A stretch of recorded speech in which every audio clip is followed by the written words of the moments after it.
یعنی اس لیے روٹھے ہو کہ آپ کو منایا جائے، خوشامد کی جائے، معافی مانگی جائے۔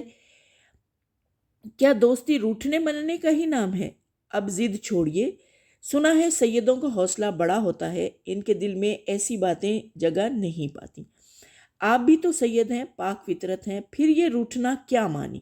یعنی ان کا دوست روٹھ گیا ہے، جو ذات کے حساب سے سید ہیں، تو وہ ان کو کہہ رہے ہیں کہ سیدات جو ہے، کیونکہ سید آپ کو پتہ ہے بیٹا حضور صلی اللہ علیہ وآلہ وسلم کی نسل سے ہیں، تو وہ کہہ رہے ہیں کہ وہ تو اس طرح کے جو ہے وہ نہیں کرتے کہ کسی کو ناراض کرنا، کسی سے ناراض ہونا یا کچھ ایسا، تو آپ کو تو ایسا نہیں کرنا چاہیے۔ اچھا تو آپ سید سے بڑھ کر قبلہ و کعبہ ہیں، یعنی زیادہ قابل احترام ہے، مان لیا، کیسے؟ اب تو خط کا جواب دیجیے گا یا نہیں؟ یعنی کہیے اب تو خط کا جواب دیجیے گا یا نہیں؟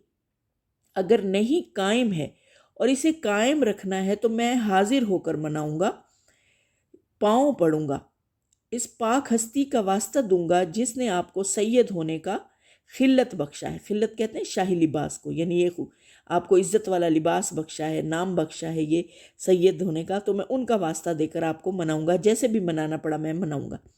سنیے صاحب، آپ سید ہیں تو ہم بھی راجپوت ہیں، آپ جھکنا نہیں جانتے تو ہماری گردن میں بھی خم نہیں آ سکتا۔ یعنی وہ اب یہ دوستوں والے انداز میں کہہ رہے ہیں کہ اگر آپ کو اکڑ ہے تو ہمیں بھی اکڑ ہے، آپ سید ہیں تو ہم بھی راجپوت ہیں، لیکن پھر فوراً ہی کہہ رہے ہیں ارے لا حول ولا قوت، میں کیا کہہ گیا بھائی، دوستی میں اونچ نیچ کا سوال ہی پیدا نہیں ہوتا، دوستی تو برابر کا رشتہ ہے، جب تک رہتی ہے ہم سطح رہتی ہے، اگر برابری نہ رہے تو پیری مریدی ہے، اور اس کے لیے بیعت کرنا پڑتی ہے۔ بیعت کسے کہتے ہیں؟ یعنی کسی کے ہاتھ پر جو ہے یہ عہد کیا جاتا ہے کہ آج کے بعد میں آپ کی ہر بات مانوں گا۔ تو وہ کہتے ہیں دوستی میں تو ایسا نہیں ہوتا، روٹھا بھی جاتا ہے، منایا بھی جاتا ہے، دونوں طرف سے ایک دوسرے کی بات مانی بھی جاتی ہے۔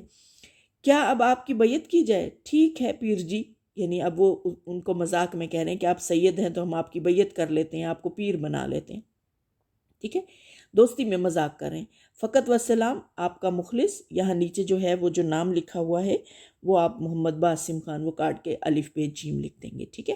یہ آپ کو پتہ ہے کہ ہم نے اپنا شہر بھی مینشن نہیں کرنا ہوتا اوپر، اور اپنا نام بھی مینشن نہیں کرنا ہوتا کسی بھی جگہ پر، خط بورڈ میں خط ہو، درخواست ہو، جو بھی چیز ہو، ٹھیک ہے۔ یہ آپ کا خط ہو گیا۔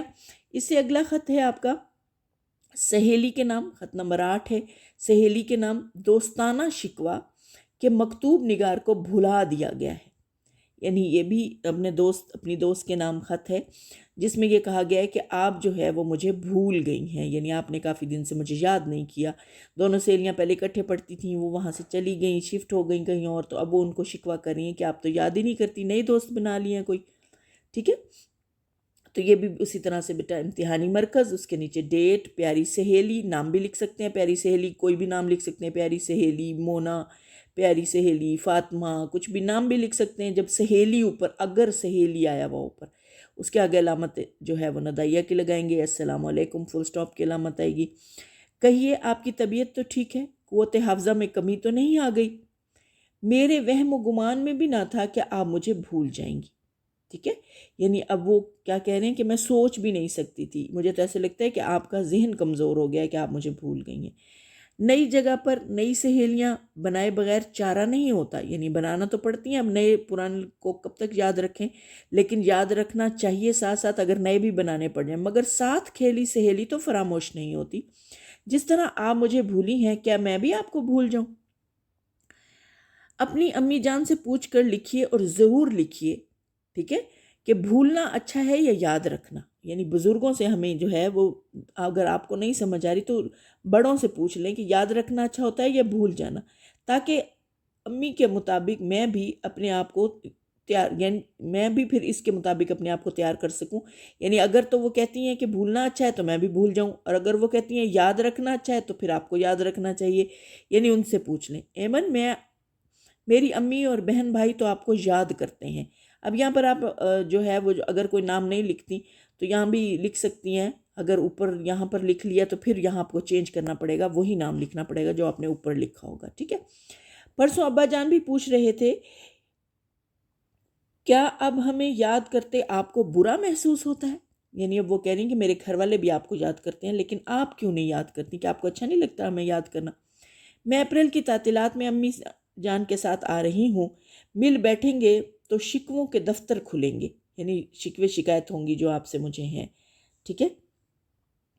اپنی امی اور ابا جان کو میرا سلام عرض کر دیں، اور ہنا اور ہدا کو پیار، یعنی چھوٹی بہنوں کے لیے، چھوٹے بچوں کے لیے کوئی بھی آپ پیار دعا نام چینج بھی کر سکتے ہیں یا وہی بھی لکھ سکتے ہیں جو بھی لیں۔ والسلام آپ کی سہیلی الف ب ج، ٹھیک ہے۔ یہ آپ کو جو ہے وہ آپ کا دوسرا خط ہے سہیلی کے نام۔ اس کے بعد آپ کا خط نمبر 9 ہے، جو کہ آپ کا یہاں تیسرا خط ہے، اور وہ ہے جہیز یا شادی کے موقع پر بیجا اسراف کی مذمت۔ اسراف کسے کہتے ہیں؟ فضول خرچی کو، یعنی فضول چیزوں پر پیسے خرچ کرنا، ٹھیک ہے۔ یہ امتحانی مرکز، ڈیٹ، میرے پیارے دوست، یہاں پر کوئی بھی نام لکھ سکتے ہیں آپ جو بھی لکھنا چاہیں، یا بالکل نام نہ لکھیں، آگے صرف دوست کے بعد ندائیہ کی علامت لگا دیں یا کوئی بھی نام لکھ دیں، چل جاتا ہے۔ السلام علیکم فل سٹاپ۔ اب یہ کیا ہے کہ جہیز یا شادی کے موقع پر بیجا اسراف کی مذمت کرنا، روکنا، اس کو برا کہنا، یعنی اس کے بھائی دوست جو ہے اس کی بہن کی شادی ہے اور وہ اپنی شادی پر جو ہے وہ جس قسم کے خرچ کر رہے ہیں، تو یہ دوست ان کو سمجھا رہا ہے کہ یہ اسلام کی بات نہیں ہے، ٹھیک ہے۔ آپ نے لکھا ہے کہ اگلے ماہ آپ کی بڑی ہمشیرہ کی شادی ہو رہی ہے، بارات دھوم دھام سے آئے گی، بینڈ موسیقی کا پروگرام بھی پیش کرے گا، آتش بازی کا مظاہرہ ہوگا، جہیز کی نمائش ہوگی، مہمانوں کو پرتکلف کھانے کھلائے جائیں گے وغیرہ۔ میں یہ خوشخبری سن کر بہت خوش ہوا اور آپ کا شکر گزار ہوں کہ آپ نے مجھے یاد فرمایا ہے، لیکن اس سلسلے میں حق کی بات بتانا بھی میرا فرض بنتا ہے۔ میرے خیال میں یہ سب چیزیں غیر ضروری، غیر اسلامی اور اسراف پر مبنی ہیں، یعنی جس قسم کی آپ نے تیاریاں لکھی ہیں اور لکھا ہے کہ ایسے بینڈ ہوگا، ایسے پروگرام ہوگا، یہ آتش بازی ہوگی، یہ ہوگا وہ ہوگا، یہ ساری چیزیں میں یہ سمجھتا ہوں کہ ایک تو غیر ضروری ہیں، غیر اسلامی ہیں اور اسراف بھی ہے، فضول خرچی بھی ہے۔ اللہ تعالیٰ کا ارشاد ہے کہ فضول خرچی کرنے والے شیطان کے بھائی ہیں۔ رسول اکرم صلی اللہ علیہ وآلہ وسلم کی زندگی ہمارے لیے اسوہ حسنہ ہے۔ آپ صلی اللہ علیہ وآلہ وسلم نے اپنی بیٹیوں کی شادیاں کس طرح کی، ٹھیک ہے، باراتیں کیسے آئیں، مہمانوں کو کیسے کھانا کھلایا اور جہیز کیا دیا، یعنی یہ چیزیں ہمیں دیکھنی چاہیے کہ آپ صلی اللہ علیہ وآلہ وسلم نے بھی تو اپنی بیٹیوں کی شادیاں کی تھی، تو پھر کیا اس قسم کی باراتیں تھیں، ایسے کھانے تھے، ایسے جہیز تھے، ہمیں اس پر جو ہے وہ غور کرنا چاہیے۔ اسلام ہمیں سادگی کی تعلیم دیتا ہے اور ہر کام میں کفایہ چوری کی ترغیب دلاتا ہے۔ آپ کے والدین کو آپ کی دوسری بہنوں بھائیوں کی شادیاں بھی کرنی ہیں۔ مجھے آپ کے کنبے کی آمدنی کا بھی علم ہے۔ قرض لے کر برادری میں ناک کٹ جانے کے ڈر سے فضول رسموں پر بے دریغ خرچ کرنا کہاں کی عقل مندی ہے؟ یعنی وہ یہ کہہ رہے ہیں کہ مجھے پتہ ہے کہ آپ کے گھرانے کی آمدنی کیا ہے، اتنے امیر نہیں ہیں آپ، تو پھر یہ لازمی آپ قرض لے کر ہی شادی کر رہے ہوں گے، تو بتائیں یہ کہاں کی عقل مندی ہے؟ ہماری حکومت نے آتش بازی اور جہیز کی نمائش پر پابندی عائد کی ہوئی ہے، مہمانوں کی تعداد بھی مقرر کر رکھی ہے، لیکن ہم لوگ قانون کا احترام نہیں کرتے۔ تعلیم کا مقصد اچھے برے کی پہچان ہے۔ ہمیں تمام غیر اسلامی رسومات کو ترک کر دینا چاہیے۔ ان رسموں پر خرچ ہونے والی رقوم فلاحی اداروں کو عطیہ کر دینی چاہیے۔ سماجی برائیاں دور کرنا ہم سب کا فرض ہے، یعنی یہ ایک سماجی برائی ہے اس قسم کی شادیاں، اس قسم کی جہیز دے کر اور غیر اسلامی رسومات کے ساتھ شادی کرنا۔ میں نے یہ اصول بنا رکھا ہے کہ جب میں کسی ایسی تقریب میں شرکت نہ کروں جہاں فضول خرچی اور خلاف اسلام رسومات کا مظاہرہ ہو۔ اگر آپ اپنے والدین کو سمجھائیں کہ وہ اپنی بیٹی کی شادی سادگی سے کریں تو میں ضرور حاضر ہو جاؤں گا۔ اگر ایسا نہ ہو سکا تو پھر میں حاضر ہونے سے قاصر ہوں۔ امید ہے آپ میری صاف گوئی کو معاف کر دیں گے۔ محترم خالو جان اور محترمہ خالہ جان کو سلام عرض کر دیں، ننھی کلثوم اور اسلم کو دعائیں۔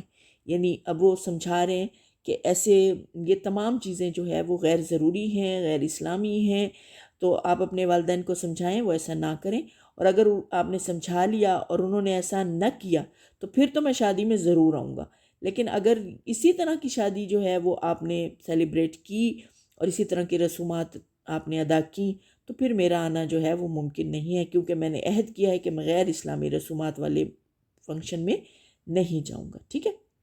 یہ لکھ کے پھر آپ لکھیں گے والسلام آپ کا دوست الف ب جی۔ یہ آپ کا تیسرا خط تھا۔ اب آپ کا چوتھا خط ہے تاجر کتب کے نام، ٹھیک ہے۔ تاجر کسے کہتے ہیں؟ تجارت کرنے والا۔ تاجر کتب یعنی جو کتابیں وغیرہ بیچتے ہیں ان کے نام۔ کتابیں منگوانے کے لیے خط لکھنا، یعنی کچھ کتابیں منگوانی ہیں، اس کے لیے خط لکھنا ہے کس کو؟ تاجر کتب کو۔ یہ بیٹا ایک جو ہے وہ رسمی خط ہوتا ہے، یہ جس میں جو فارمل جس کو ہم بولتے ہیں وہ خط ہوتا ہے۔ اس میں ہم زیادہ جیسے حال احوال یہ وہ اس قسم کی کوئی بھی بات نہیں لکھتے۔ ہم نے جسٹ جو ہے اس سے ہمارا کوئی تعلق نہیں ہے، دوستی نہیں ہے، رشتہ داری نہیں ہے، کوئی دل کا رشتہ نہیں ہے، کوئی کسی قسم کا جو ہے وہ تعلق نہیں ہے، صرف ایک فارمل خط ہے، اس لیے ہم حال احوال اس میں نہیں کرتے ہیں۔ امتحانی مرکز، ڈیٹ، مکرمی جناب مینیجر، آپ کو پتہ ہے جناب اور صاحب میں سے ایک آتا ہے تو صاحب کی جگہ پہ ہم کوما لگا دیں گے۔ سرتاج بک ڈپو، الف بے جیم، بس یہ ہم نے لکھنا ہے۔ ادھر السلام علیکم، فل سٹاپ، براہ کرم مندرجہ ذیل کتب بہت جلد بذریعہ VPP ارسال فرما کر نوازیں کرم ہوگا، بس ٹھیک ہے۔ یہ لکھ کے پھر آپ نے بکس کے نام لکھ دینے ہیں۔ یہاں پر جو 4 بکس لکھی ہوئی ہیں آپ یہی لکھنا چاہیں یا اس کو چینج کرنا چاہیں، بکس کے نام آپ چینج بھی کر سکتے ہیں۔ اسلامی جنگیں جلد اول دوم سوم، اردو قواعد و انشاء برائے جماعت نہم دہم، فارسی گرامر برائے جماعت نہم دہم اور سرتاج اللغات اردو، یہ 4 بکس کے نام یہاں لکھے ہوئے ہیں۔ آپ اس میں اضافہ بھی کر سکتے ہیں، چینج بھی کر سکتے ہیں، بکس جو بھی چاہیں آپ لکھ سکتے ہیں۔ اور اس کے بعد آپ جسٹ لکھیں گے مخلص الف بے جیم، یعنی یہ آپ نے تاجر خطب کو لکھنا ہے، جس میں یہ نہیں ہوتا کہ پہلے شروع میں حال احوال پوچھا جائے، یہ کیا جائے، اینڈ پہ جو ہے وہ پھر دعا سلام اور یہ وہ سارا کچھ بھی نہیں ہوتا۔ یہ صرف ایک فارمل خط ہوتا ہے جس میں صرف کتابوں کا آرڈر دینا ہے کہ یہ کتابیں مجھے چاہیے اور ان کا نام لکھ دینا ہے، ٹھیک ہے بیٹا۔ یہ آپ کے خطوط ہو گئے یہاں پر، ٹھیک ہے۔ امید ہے آپ کو سمجھ آ گئی ہوگی۔ اللہ حافظ۔